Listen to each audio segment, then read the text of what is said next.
These are films from 1971. They're films from my Uncle Lois and Tante Agnes.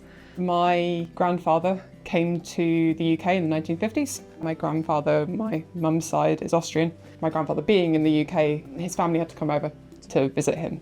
And these films were actually of their road trip in 1971. One film is of more significance to me and my family, which is of the ferry ride from Rotterdam into Hull Harbour, which is where my mum grew up and where my mum's mum was from, and basically their holiday in the UK. My maternal grandmother died when my mum was 12, and there's very little remaining footage of her now. There's one photo. I've never seen her, I've never met her, and my mum, obviously, the last memories of her was when she was 12.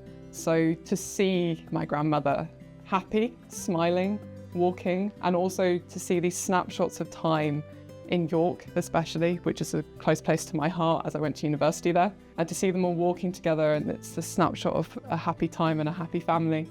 And I don't think there's words to describe what that feels like when you know you're never going to meet that person in real life. My mum, it means the world to her, I think, to have this footage that we thought was lost and she would never see. Because obviously a static photo is very different to actually seeing someone walk around. I brought along this squirrel today. It was a gift to my mum on this trip.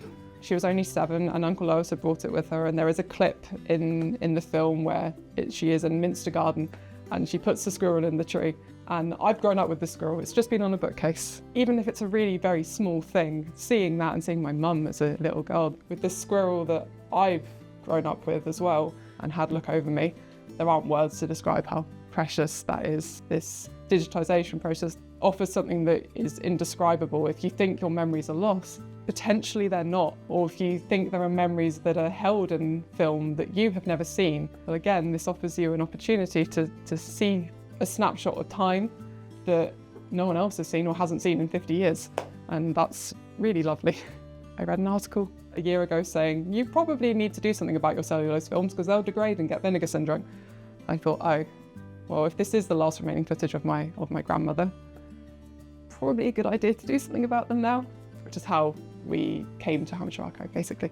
I will advocate for Hampshire Archive as much as I can because the service has been just so phenomenal and has given us something that cannot be described, and it's so precious. I would look at things like whether the film needed cleaning. I would check the colour settings of the film and the levels, and if the films are in good condition and they've been stored right, it's normally a case of just running them through our scanner. Sometimes people haven't seen it, for a long time. So yeah, it's really nice to be able to sort of see their reaction and get their feedback, once they've seen it. There's not much we can't digitise. If you did find, for example, a box full of films in the attic, the first thing would be to just try and check their condition. So an easy thing to do is actually just a sniff test. Make sure they don't have vinegar syndrome. You'll know if they've got vinegar syndrome because it will smell very strongly of vinegar. Sadly, that means the film has started to break down, and technically we're not meant to take those sort of films on because vinegar syndrome can be quite catching to other films. But if they don't, but they just look maybe a bit grimy, then I'm sure we would be able to help.